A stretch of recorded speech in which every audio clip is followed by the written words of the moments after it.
An issue hidden from the public, a problem we often hear about globally. Sex trafficking is the third largest criminal act in the world, and it's on the rise in Minnesota.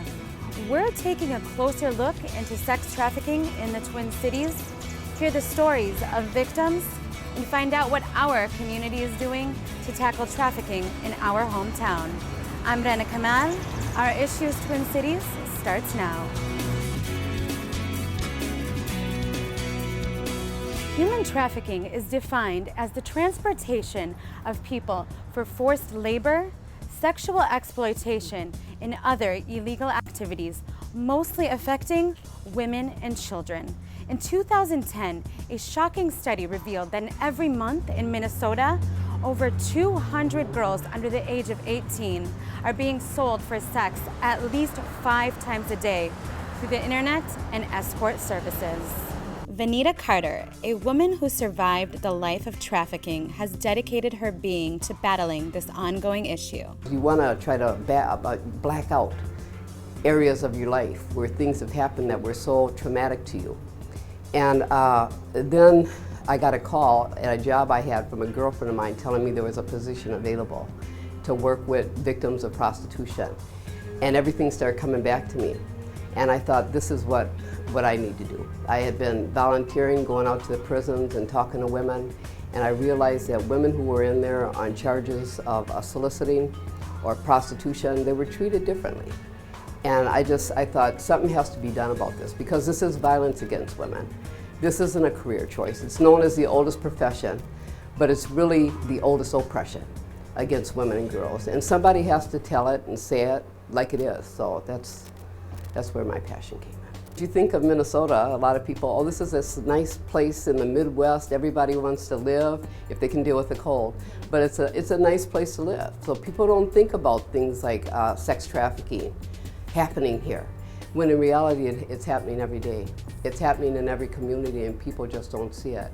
Right here at Breaking Free, we work with 400 to 500 women and girls a year. And we know that that's just the ones we know about.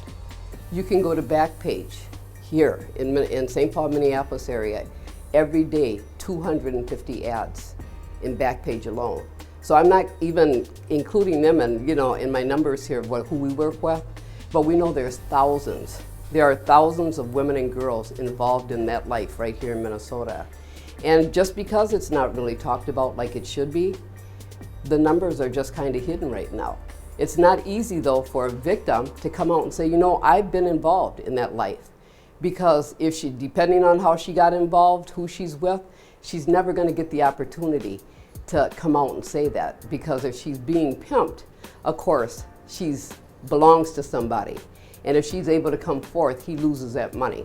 So it's not easy for victims to come out and talk about, yeah, I'm involved, I need help. That's why we have the police. We work with the police and they do investigations. There's a lot of things happening right now because people are becoming more aware of it. A lot of the women, if a sting does happen to take place, she's too afraid to say, he turned me out when I was 12 years old.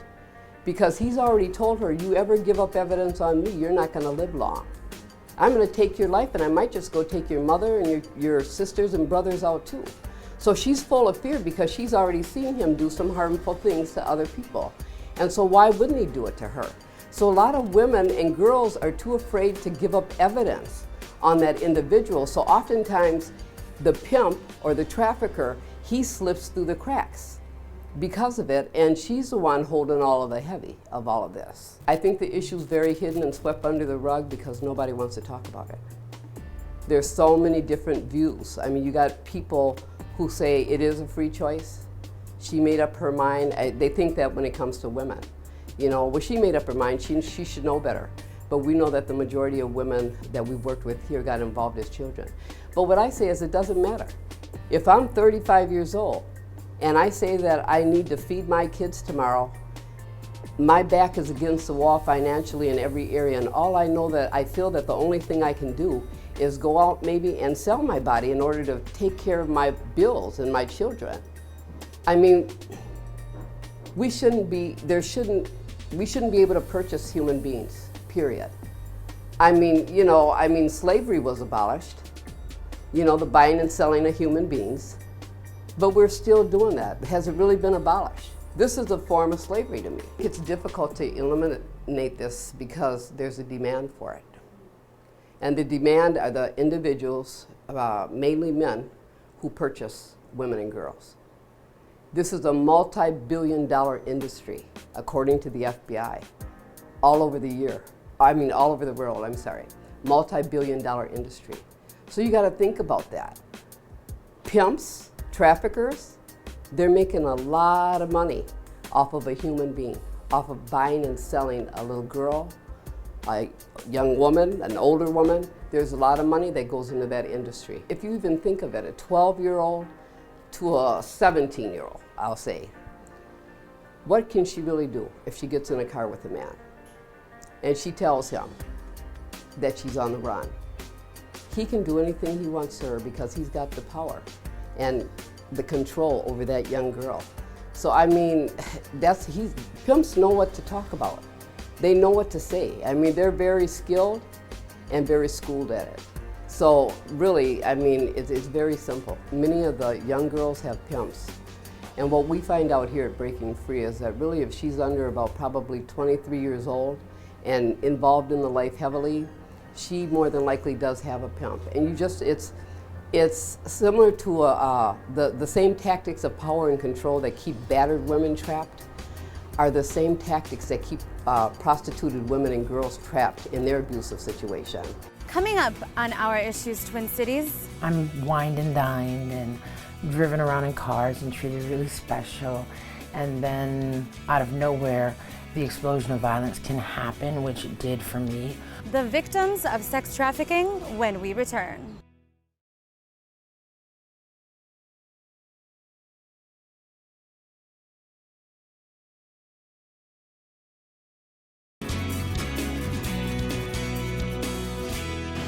According to the Advocates for Human Rights, between 8,000 to 12,000 people are estimated to be involved in human trafficking here in Minnesota.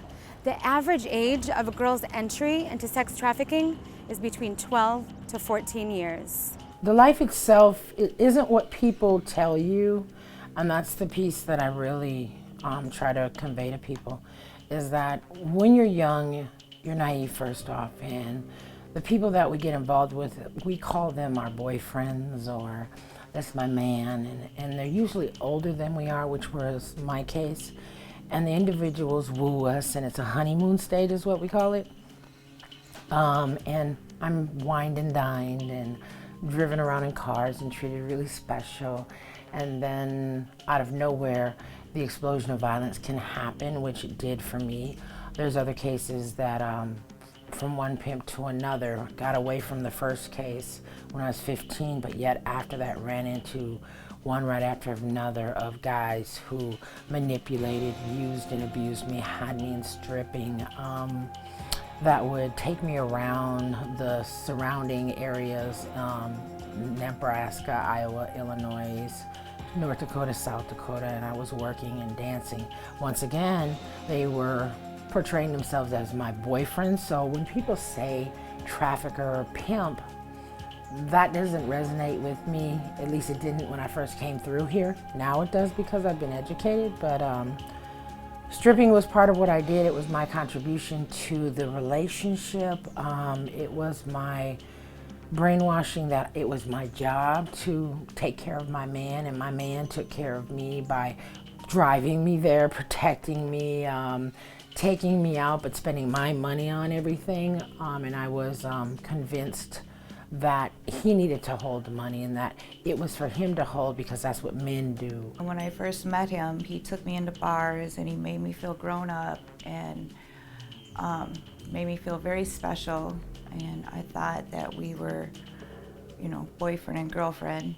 And then he brought me around other women in prostitution and asked me what did I think about them. And I was like, I would never do that. And then he started saying things like, well, I think that those women are they're great. I think they're strong women. You know, only strong women can do that and hustle and take care of their family. I respect that about them. And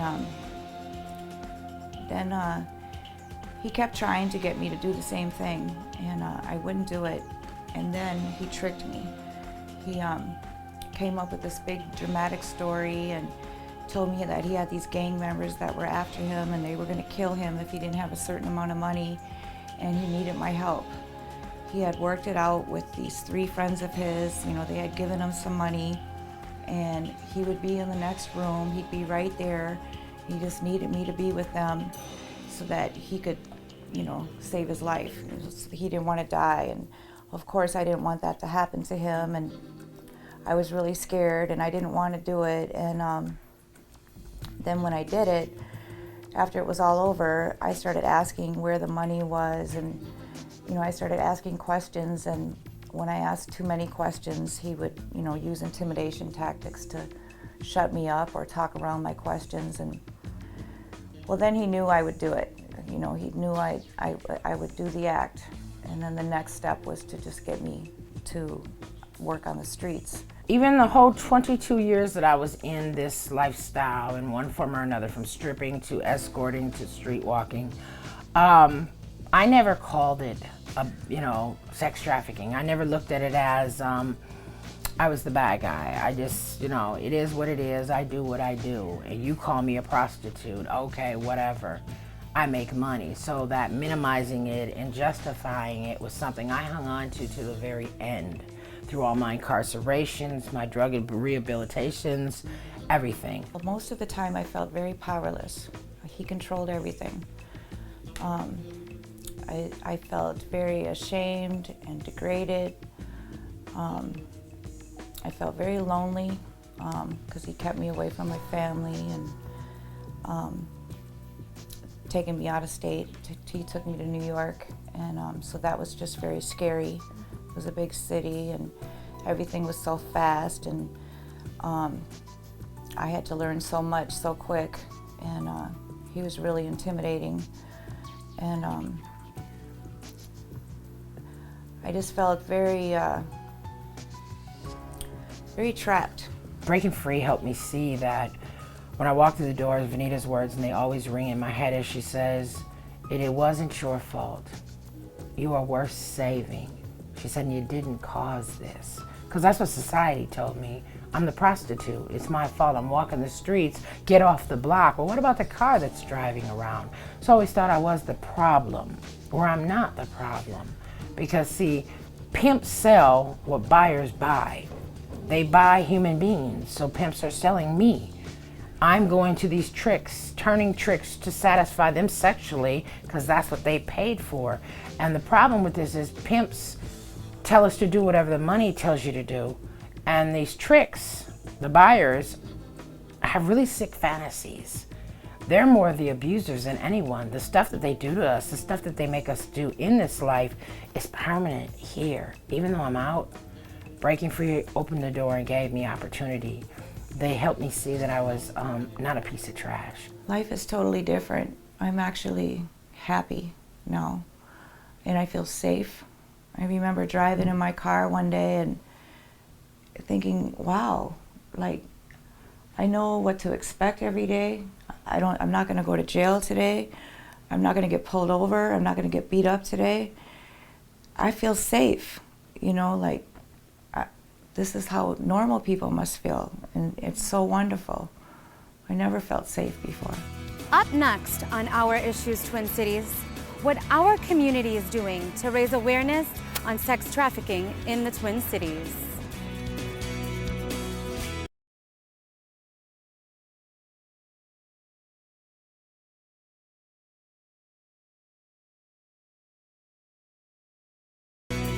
In efforts to help women and children break out of sex trafficking, local filmmakers have set up a free screening to collect donations to the nonprofit Breaking Free. When we were putting together our event, Escape to the Movies, I thought, hey, we're not charging admission or a cover for people to come to this.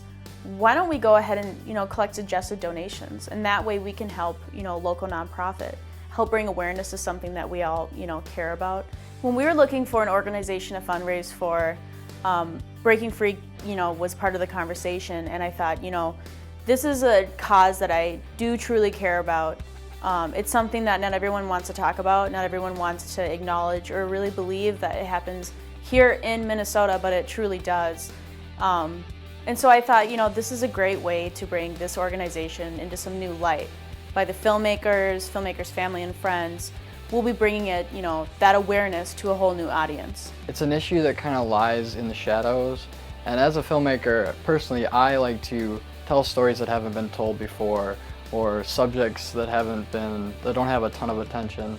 And trafficking in the Twin Cities is something I didn't really think about very often, and especially when I heard about Breaking Free, I was like, that's an important issue, and we have to use our voices to try and help, bring attention to it. Is just so important because it's something that I know I don't think about and think of terms of that there's trafficking going on here in the Twin Cities, but that it's real, it's happening, people's lives are being destroyed by it, and any chance we can get to bring more awareness to that, I think is important. And as filmmakers, you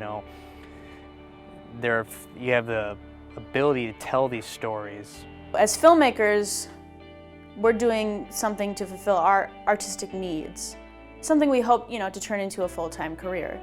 Whereas nonprofits completely rely on the generosity of their communities. And so I think we do kind of go through that same work path together.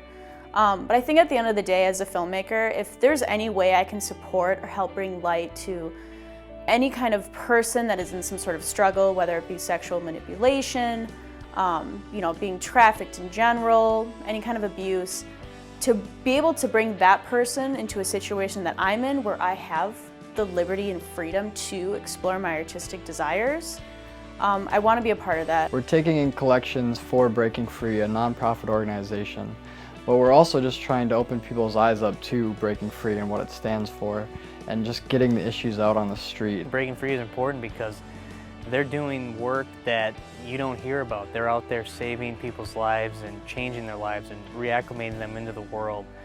Like I was saying, trafficking is not something that is broadcast every day, and so the work that these people are doing, they're out there, saving these people every day, and it's just so important what they're doing. About 2 years ago, I worked on a short documentary about a girl who had been trafficked here in the Twin Cities, and I really learned a lot about what's happening in our community. I think, in the last decade, there's been a lot to help, bring awareness, to this horrible thing that is happening, but also, we, as a community, we've taken strides toward, getting that out, getting it out of, into the open and stopping it, but I think there's a lot more to do. I know that the Twin Cities is a state that has, some pretty major highways, so a lot of girls can come in and out from there, as well as children. And I think, as Minnesotans, I think if we all just kind of, open our eyes a little bit, and don't be afraid to have that conversation with your peers, report suspicious behavior, I think it's something that Minnesota could really eliminate in the future. The hope with this event, more so than just entertaining people with our shorts, is to raise the awareness for Breaking Free, and to hopefully, all the cast and the crew and the people that come, all that weren't aware of this organization now are, and now that they leave the festival or leave the showcase, they will go forth and be more aware of Breaking Free and the efforts they're making, and just the trafficking issue in general, and that hopefully this is the start of spreading information beyond just a showcase for films. It's the start of letting people know about this organization and getting the word out there. Last November of 2013, Senator Amy Klobuchar announced a new legislation to combat sex trafficking by taking Minnesota's safe harbor law to the national level in order to make sure minors sold for sex aren't prosecuted as defendants. It's something that we continue to work on, and we do have, law enforcement and different officers are really aware that this is happening, and we talk about it all the time, because we can't, it's not okay to charge a woman who is also being prostituted as a pimp and a prostituted woman. She's really a victim, she really is. And if I've been with this pimp forever, and I'm tired of turning tricks, I'm tired of sleeping with 10, 15 guys a day. If he tells me I'm gonna take you out of that and all you have to do is recruit for me, You're not going to be doing that? Now, I've been with him for years. I'm scared to death of him. I might have a couple of his kids. I'm going to do whatever he tells me to do. But then I catch the case. I catch the case as a trafficker, and that's all they see. So when I tell them, you know, I worked for this guy for 10 years, it doesn't matter to them. They know they have a pimp, a trafficker, and you're all they see, and you're too afraid to give up the real pimp. You know, and you might say something, but you don't want to say a whole lot because you're afraid he's going to come back and get you. So it does happen, and it has happened. If you are a victim of sex trafficking or know someone who is a victim, please go to breakingfree.net. This is a human being. This is somebody's daughter, mother. And they know when we're coming because we go at the same time, the same day, every week. So they're like, oh, Breaking Free will be here in 10 minutes or today. You know what I mean? So they really do look for us. And we also go in the jails and talk to women. We go to treatment centers. We go a lot of different places to let women know if this is happening to you, if it's happened to you, it's not okay. It's not okay. There's hope. There is so much hope. And Breaking Free is one program that has a number of resources. I encourage them to call us, to speak out, go talk to a teacher, talk to a girlfriend, call us anonymously, talk to law enforcement. I mean, there's so much information out here now. Use those phones, find those quick seconds that you're away from your trick boyfriend, whoever it is you want to call him, and make a call. Talk to us for a minute. We'll give you some resources. We work with women and girls that are still involved in life because we know it's hard to get out. So we're not here to judge. We're just here to love. We're here to help, and we're here to do whatever it is you say you want to do. So many women, really, that have been involved in this life that never thought that they could go beyond that, their eyes have been open. You know, they've been exposed to a different life. You know what I mean? I'm going to say they really have been set free. Thank you for joining me on Our Issues Twin Cities. I'm Rena Kamal. See you next time.